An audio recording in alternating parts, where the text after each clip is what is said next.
وخير ما بنبدأ بالكلام الصلاة على النبي عليه أفضل الصلاة والسلام. الشقة دي بقى كانت تحفة، ذوقها جميل جدا جدا جدا. ده كانت أول دخلت الشقة. هنا كانت الجزامة، وكمان كانت العروسة هنا كانت جايبة كده مرجيحة شكلها حلو خالص. لو عندها كمان بلكونة تبقى أجمل كمان، واسعة تنحط فيها. وهنا بقى كان السفرة والبار والنيش، وكمان كانت جايبة مراية كده تنحط في أي ركن في الشقة. وهنا كانت الركنة. ويلا بينا نبدأ الفيديو بتاعنا ونقول بسم الله الرحمن الرحيم. اللهم صل وسلم وبارك على سيدنا محمد وعلى اله وصحبه وسلم. ومش ننسى العروسه كده ندعي لها ربنا يا رب كده يهنها بحاجتها ويتمم لها على الف خير. واللايك بقى والشير والمتابعه، وتابعوني على الفيسبوك مطبخ فتحيه فاروق، وقولوا لي بقى رايكم ايه في التعليقات في الرص وكده، وكلنا بنستفاد من بعض. يعني اللي عنده اي حاجه شايفها المفروض كنت اعملها وما عملتهاش في الشقه وفي الرص يقول في الكومنتات. وربنا يا رب كده يفرحكم باولادكم واولادنا جميعا. هنا بقى كانت الركنه والترابيزه هتطلع علبه المناديل. وبصوا بقى المستويات الكراسي الصغيره دي حلوه خالص، تنفع بقى لو العروسه جالها مثلا معازيم كتير وكده ومش في مكان على الركنه. وهنا العروسه كانت جايبه 3 شاشات. كانت حاطه واحده في الركنه وواحده في الصالون وواحده في اوضه النوم. وهنا بقى النجف والسفره، حتى السفره هي كانت جايبه لها مفارش للسفره. بصوا بقى المرايه دي حلوه خالص. المفارش بتاعتها بصراحه كانت شكلها حلو وغير تقليديه. هنا بقى طقم الشمعدان. العروسه كانت جايبه هنا طقمين صيني، حطيت لها واحد في البوفيه اللي هو الاولاني ده، والتاني حطيته في النيش. بصراحه يعني النيش لما بيكون ازاز ما بحبش احط فيه حاجات كتير. يعني اكتر حاجه بتظهر النيش اللي هو الازاز ده اللي يكون فيه بساطه، يعني يكون بسيط كده ومش يكون ايه في حاجات كتير وكده. هنا بقى العروسه كانت عامله البار، حطيت لها بقيه الاطقم فيه زي ما انتم شايفين كده. حطيت بقى ايه شنطه السكاكين، شنطه المعالق، وبقيه طقم البايركس. وهنا بقى طبق الفاكهه حطيته قاعدة على السفرة.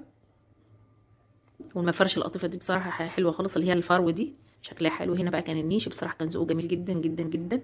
يعني أنا بحب النيش اللي هو الإزاز ده أكتر كمان من الخشب، لأنه بيبين منظر الحاجة وقال لها حاجة فيه بتظهر وكده.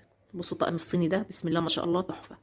بصراحة أكتر حاجة عجباني في النيش ده هو طقم الصيني، كان مدهب كده واللون الأبيض. وهنا طقم موبيلات تحت، حتى الطقم ده كان تقيل جدا مش قدرت أحطه على الإزاز، خفت على الرف الإزاز. وحطيت فوق بقى طقم الجاتوه وفروع كوبايات مدهبة. وحطيت الصيني بقى في رف لوحده. بصوا الطقم ده كان جميل برضه وغير تقليدي بصراحه، بقول لكم ذوق العروسه بسم الله ما شاء الله كان جميل جدا. وحطيت فوق بقى الاطقم المدهبه. وهنا حطيت طقم البوهيمي، وكمان ادوا في الجهه التانية طقم كاسات مدهب، وفي النص كده طقم البايركس.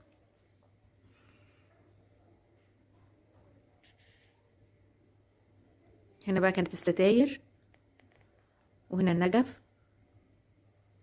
وهنا بقى كانت طرقه كده موديه للصالون وللمطبخ ولأوضة نوم الأطفال. وهنا كانت النوم، غرفة النوم. بصوا بقى هنا بقى زينتها لها كده، كان شكلها جميل جدا. حطيت لها كده بالورد المجفف ورسمة الفوط. وهنا كانت الشاشة التانية. يعني بصراحة الأوضة دي عجباني خالص،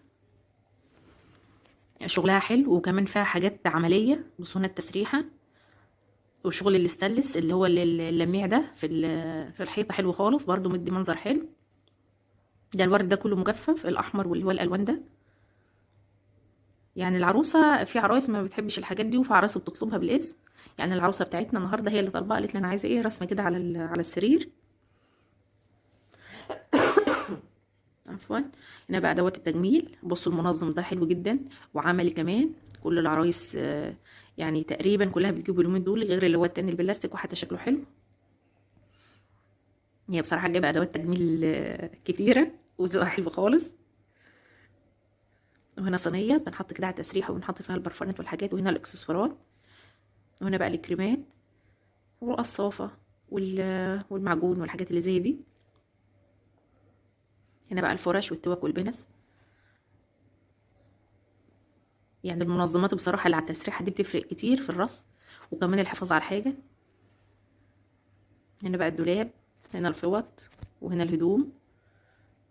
هنا العباية الصيفي. وهنا الفوط، وتحت كده بقية الصيفي. وهنا مفرش السرير والكوفرتة. تحت كده اللحاف القطيفة. وفوق كده لحاف الفايبر.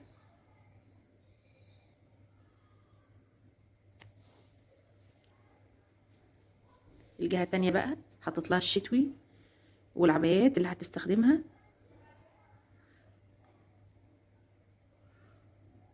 والكاشات بقى والحاجات اللي زي دي كده.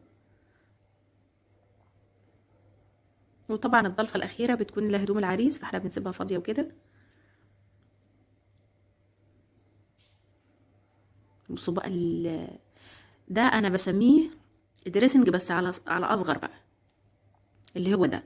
وكمان عملي جدا، حطيت لها فيه بقى الباديهات والداخلي، وهنا الشنط والاحزمه. بصراحه اللي بتاع ده عملي قوي، انا ما اعرفش بصراحه اسمه ايه، بس انا سميته دريسنج صغير. يعني في زيه تاني بنقول عليه عسكري، بس ده مش زي العسكري. وده هنا شباشب البيتي، وطبعا غير الجزامه بره كان كله الخروج وكده حطيتها لها فيه. بصراحه كان ذوقها جميل. وهنا بقى الاباجورات، وهنا كان السرير، هنا شغل تنجيد كله، ده كان شغل عموله. يعني حتى النجار كان بيقفل فضوله في اوض النوم واحنا هناك. هنا بقى المطبخ، ان شاء الله الفيديو الجاي هنزله لكم بالتفصيل. هنا كانت البوتاجاز كان بيلت ان، كان نوعه فريش. وهنا التلاجة بسم الله ما شاء الله كانت برضو الحجم الكبير. هنا بقى الفرن الكهربائي، وهنا بقى الغسالة وصفاية الاطباق. عشان ما اطولش عليكم هنزله لكم ان شاء الله بالتفصيل الفيديو الجاي. وهنا بقى المعالق والشوك والبهارات. هنا صواني. وهنا بقى اطقم التوابل، واطقم القهوة بالاطباق، والشوربة كمان بالبولات. وهنا طقم توزيع بس كان شكله جميل خالص.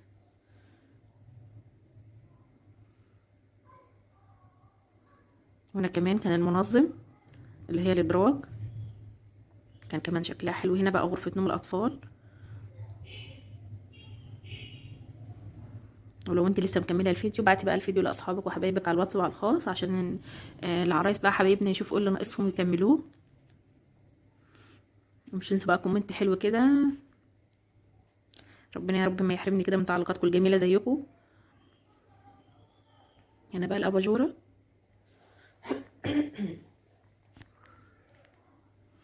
هنا الدولاب. يعني بصراحه انا بركز على دولاب الاطفال، بحط فيه معظم المفارش او الدفايات والكوفرتات وكده. ليه؟ لان بسيب مساحه في للهدوم في الدولاب الكبير وكده. بصوا بقى ده كله شغل رول وشريط الستان. طبعا بتدي منظر احسن. بس طبعا كل عروسه، يعني في عرايس بتقول ما تفتحيش كله، وفي عرايس بتقول فتحي كله. يعني العروسه دي بصراحه قالت لي فتحي كله، بيكون المنظر احسن واشيك وكده. يا رب كده يهنيها ويسعدها. والفوطه الصغيره دي كده عملتها رول برضو شكلها حلو. وتحت كمان بقيه الفوط. وهنا البطاطين الاتنين كده زي بعض، او اللي هو المفرش اللي هو القطيفه الاطفال زي البطاطين بالظبط. بصراحه كان شكله تحفه الطقم الازرق ده. وهنا السجاد.